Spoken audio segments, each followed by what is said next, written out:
Comment restaurer son microbiote intestinal? C'est ce qu'on va voir dans cette vidéo en 5 points. 5 points qui vont vous permettre d'avoir un meilleur microbiote, qui va vous permettre de remettre votre microbiote dans un état qui sera optimal pour avoir une bonne santé. Car comme on a vu dans les précédentes vidéos cette semaine, un microbiote en mauvais état emmènera forcément des problèmes de santé qui vont être plus ou moins conséquents, qui vont être plus ou moins graves. Donc c'est fondamental d'avoir un microbiote en bon état. Et donc on va voir ici comment le mettre en route, concrètement avec ces 5 points. Le premier point, ça va être tout simplement de faire attention à vos glucides et de privilégier certains glucides et d'en mettre d'autres de côté.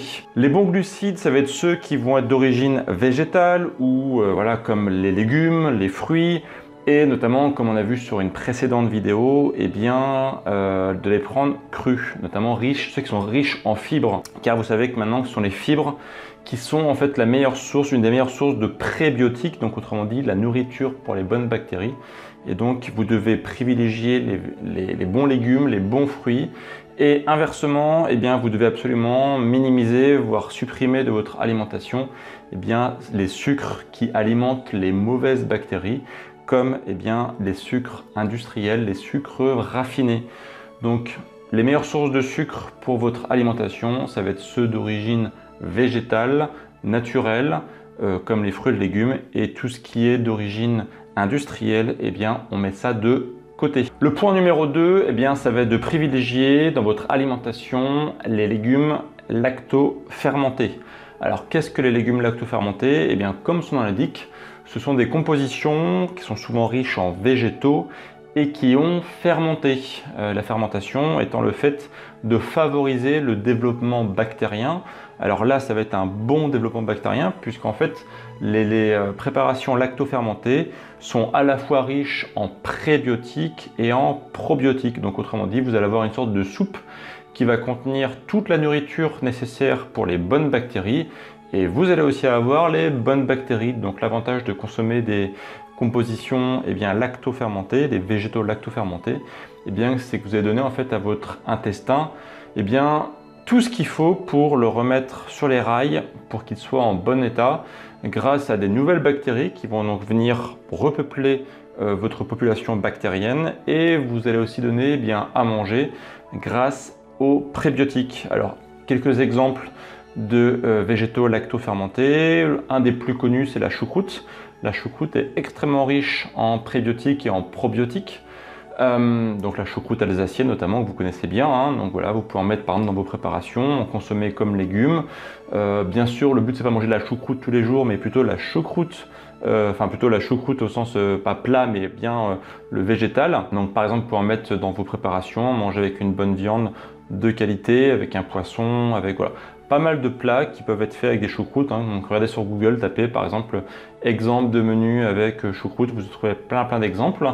Et puis après, il y a des compositions qui sont vraiment optimales, qui sont faites exprès pour ça. On a par exemple le kéfir que vous devez peut-être connaître et la kombucha. Kombucha donc et le kéfir qui est donc des préparations qui sont faites pour justement avoir des souches bactériennes de grande qualité qui vont permettre de remettre votre système digestif en route assez rapidement. Donc si ça vous intéresse, je vous mettrai quelques liens dans la description pour vous aider à créer votre kéfir et votre kombucha. Le point numéro 3, il se rapproche un petit peu du point numéro 1 et si vous avez vu mes anciennes vidéos sur le sujet, vous allez savoir de quoi je parle. Ça va être de privilégier absolument les légumes. Les légumes doivent être la base essentielle de votre alimentation. 80% de votre alimentation doit être composée de légumes, car c'est dans les légumes que vous allez avoir tout ce qu'il faut en termes de fibres, en termes de minéraux, en termes plein de choses pour nourrir votre flore bactérienne de façon optimale. Ce sont les végétaux qui doivent être la base absolue de votre alimentation. Si ce n'est pas le cas aujourd'hui, c'est en grande partie normal que vous ayez des soucis digestifs. C'est grâce aux végétaux que vous allez pouvoir avoir plein de choses qui vont faire que votre intestin marche de façon optimale. Donc un point simple que je répète souvent, mais il faut parfois le répéter beaucoup de fois pour que ça rentre et pour que ce soit vraiment acquis. Privilégiez les végétaux, vous devez absolument mettre les végétaux au centre de votre alimentation. Les végétaux ne sont pas des accompagnements, ça doit être la partie principale et éventuellement avec, eh bien, vous pouvez mettre une bonne viande, notamment une viande si possible bio ou issue d'animaux élevés en liberté, en pâturage, d'un bon poisson, un poisson pêché en haute mer et pas si possible un poisson là aussi d'élevage. 80% de votre assiette doit être composée de végétaux et le reste, eh bien, de ce que vous voulez, mais il faut que ce soit toujours de qualité. Le point numéro 4, ça va être de réduire drastiquement votre consommation de produits ultra transformés. Ça, vous le savez aussi si vous suivez mes vidéos. Les produits ultra transformés, c'est la plaie absolue pour votre digestion et pour votre santé au sens large du terme. Les produits ultra transformés, ce sont, bien, on va dire, une sorte de gros Lego, de gros micmac que l'industrie agroalimentaire a créé pour faire plaisir à vos papilles, mais absolument pas pour faire plaisir à votre santé. Dedans, vous allez retrouver plein de choses comme des édulcorants, des conservateurs, des exhausteurs de goût, voilà, plein de choses qui vont servir en fait à modifier l'aliment, mais finalement on va trouver très peu de bonnes choses à l'intérieur, où les peu de choses d'origine naturelle seront des sources de faible qualité. Donc tous ces produits chimiques qui vont en grande partie être inconnus de votre corps, eh bien ça va participer en fait à la destruction ou au moins à la modification négative de votre flore intestinale, à votre microbiote. Donc quand vos bactéries vont arriver, voilà, des produits chimiques qui sont en grande partie inconnus, qui sont relativement agressifs, qui ne devraient pas rentrer dans le corps humain, eh bien ça a tendance à les abîmer, à les tuer.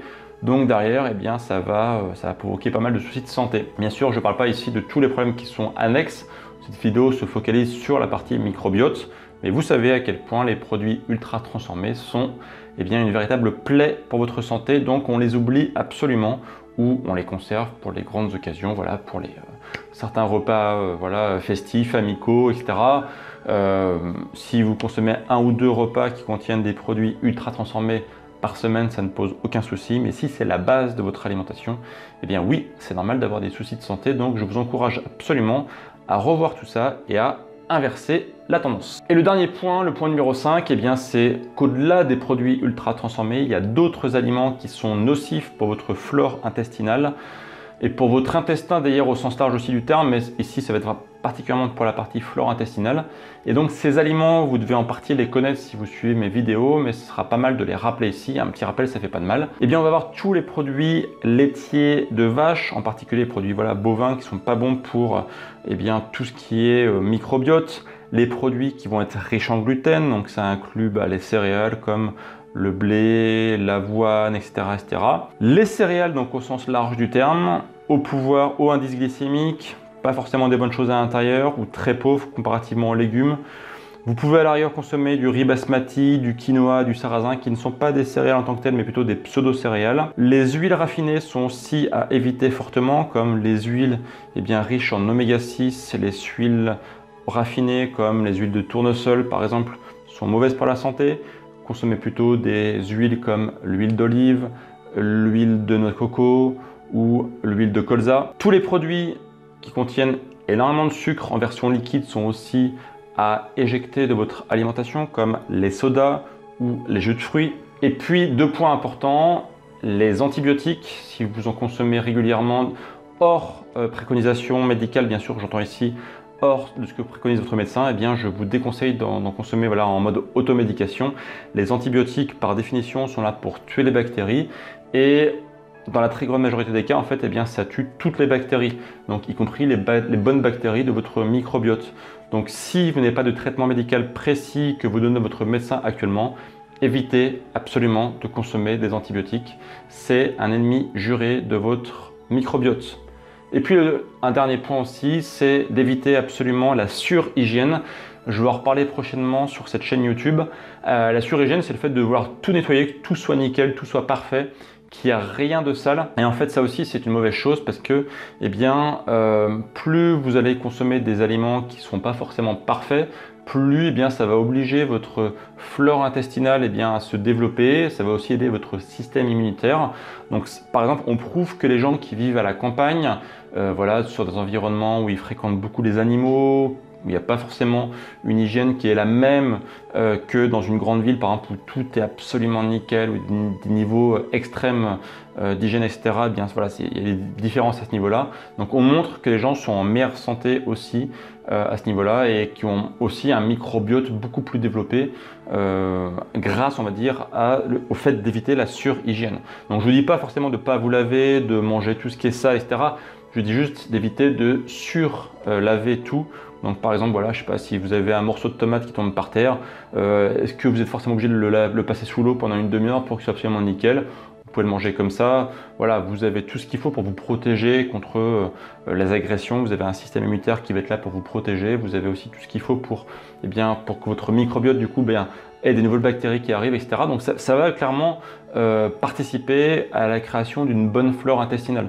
Donc on en parlera aussi, j'en parlerai sur cette prochaine chaîne, mais on va parler aussi du microbiote qu'il y a sur votre peau, le microbiote cutané, et là aussi on verra que la surhygiène, eh bien c'est mauvais pour votre microbiote cutané. Le fait de se laver trop souvent et particulièrement avec un savon plus ou moins agressif, eh bien, va détruire votre microbiote cutané et l'obliger à se recréer, mais ça va aussi faire tomber des défenses naturelles de votre corps.